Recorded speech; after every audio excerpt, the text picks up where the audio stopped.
What is going on, guys, and welcome back to Touchdowns to Home Runs. My name is Bernie. Thank you for joining us today on the Touchdowns to Home Runs show. Hope that your day is going absolutely fantastic.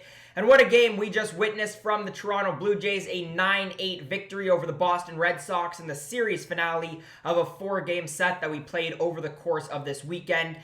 Quickly, just before we get into the rest of the video, want to quickly cover this game, just do a brief recap. It was a rough start for the Blue Jays after a rough start by Ryu. Won 3.27 earned runs on a season-high tying 10 hits allowed, but the Blue Jays ended up salvaging it, only allowed 1 run in the later innings from their bullpen, had some really nice outings from Dolis and Romano as well, and then of course the runs in the later innings capped off by the big 3-run home run by George Springer. Leads us really nicely into a topic that I wanted to cover today, which happens to be the success of George Springer in the second half of this season. Before we do get into evaluating the Blue Jays post All-Star break and post trade deadline, if you guys do enjoy today's video, make sure to smash that thumbs up button, subscribe to Touchdowns to Home Runs. It just lets me know that you guys want to see more content just like this. So as I was saying before, the Blue Jays lineup as a whole, I think post-trade deadline, post-All-Star break over the course of the past couple of weeks has been really solid. And that in a large part has been led by George Springer. Pre-All-Star break, I don't want to take anything away. The Blue Jays were hitting very well. Part of why the Blue Jays didn't have the greatest record, it wasn't because of the hitting. It was in large part because of the bullpen. We had sort of some issues in that starting rotation.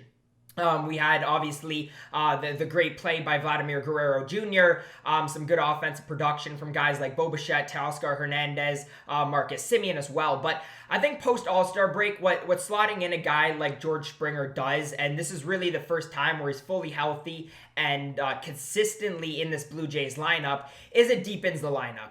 And, you were already getting production, but I think it's such a difference, especially when you are trying to push into contention and push into the wild card spot where, you can push a guy like Teoscar Hernandez down to the 5 spot, when you can push a guy like Grichuk or Gurriel down to the 6, 7, 8 spots in your lineup. It makes the Blue Jays lineup just super deep, and I think definitely sets them apart from a lot of other teams, especially in the American League. George Springer, of course, also being a leadoff hitter. He's hit a couple leadoff home runs in games, and it just allows you to set the tone. He's a great on-base guy, so he's a guy who can get on base, start games, with runners on for those other big power hitters, Guerrero, Semien, Teoscar, and that's why the Blue Jays have been able to score so many runs as of late. Post All-Star break, now this is a chart that I had. I'm just going to read off the numbers from the chart. It was coming into the doubleheader yesterday. Springer post All-Star break batting .380, 432 OBP, 835 slugging, says 8 home runs, but with the home run today in the 8th inning, that pushes to 9 home runs after the All-Star break. And really, if you look at the stats compared to other guys in the American League, I'd argue he's been the best American League hitter since the break, which is awesome for the Blue Jays. Coming into the weekend, before Friday, the 10 games prior to the doubleheader on Saturday, they were averaging 6.2 runs per game, a 2.5 ERA as well. So that tells you everything that you need to know about why the Blue Jays have been winning games. Big part has to do with George Springer. On the channel, I did cover a little bit of the trade deadline. I did cover that Berrios trade, but I didn't really talk about the impact of what it meant for the Toronto Blue Jays down the stretch in this season. And I want to cover that really briefly. I think there were 3 things that now especially that the Blue Jays have been really successful since they've gotten back in the Dome are going to be huge down the stretch of the season. Obviously, as I mentioned before, first one is that Berrios trade. Now, a lot of people still even think that we probably overpaid for him, giving up Simeon Woods Richardson, who was one of our best pitching prospects, and Martin, who we drafted last year, 5th overall, and even though he hasn't had a lot of power in the minors, obviously still a good prospect with a ton of potential.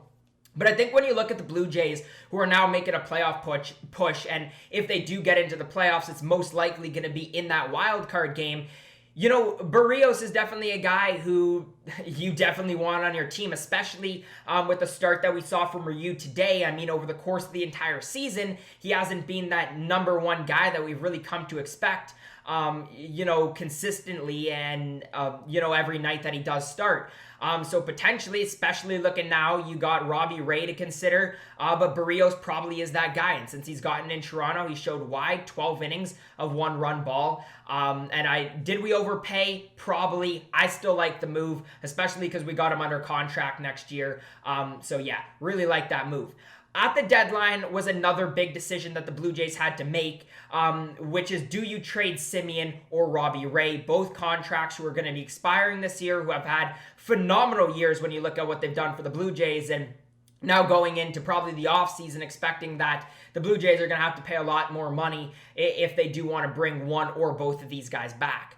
The thing that you do have to consider is, if we go back to the trade deadline before the Blue Jays went on this big run, is that they were further back in the wild card race.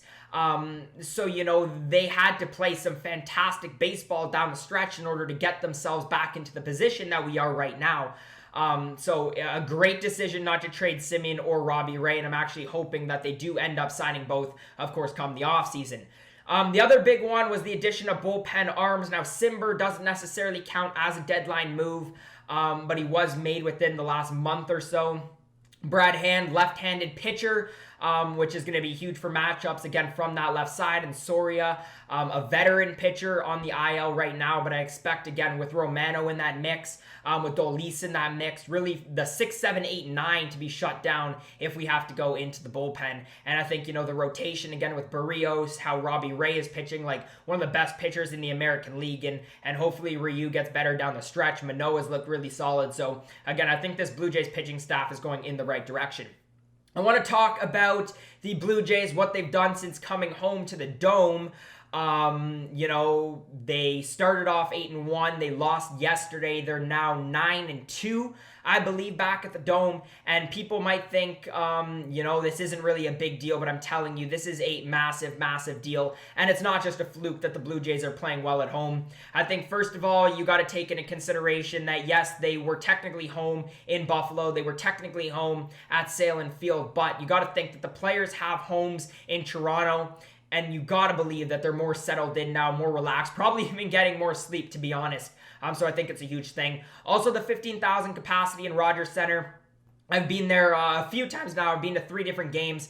It sounds like a lot more than 15,000 people. And you got to assume that, again, it just fuels the players just that little bit more extra to grind out these gritty games like we saw today, like we saw with the walk-off yesterday.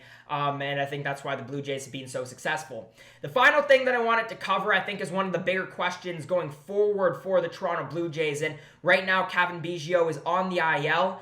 So you've seen a lot of Valera, you've seen a lot of Santiago, Espinal moving forward. Now, before Biggio got hurt, there were some issues with him. He's not hitting great in terms of his average. He's still a fine OBP guy. He's got a lot of plate discipline, of course. Got a great eye at the plate. He's a guy who can walk. So I'm not taking anything away from him there. The issue is, again, the batting average isn't great. The power isn't great. And at what point, and this is sort of the question that I'm posing to the people watching this at home, at what point do you take the defense of Santiago Espinal over Cavan Biggio and say that Espinal is the everyday third baseman over Biggio? And I think that whenever Biggio comes back, whether it's in the next week or 2 weeks or whatever it's going to be, I think that's going to be one of the bigger questions that the Blue Jays and Charlie Montoya are going to have to figure out. I would personally start Espinal. I think that the hitting difference is not that big at all. And given the depth of the Blue Jays lineup and the production that you have 1 through 7 probably in this lineup, I think there's a certain point where you just take the defense again of Espinal over what Cavan Biggio can do. But again, not taking anything away from Biggio at all. But anyways, guys, if you did make it to this point in the video, thank you so much for watching. Let me know your thoughts, comments, and even predictions about the Toronto Blue Jays and what they're going to do down the stretch of the season down in the comment section below. If you did enjoy today's video, make sure to smash that thumbs up button, subscribe to Touchdowns to Home Runs for more content just like this. As always, guys, thank you so much for watching, and I hope to see you guys again next time.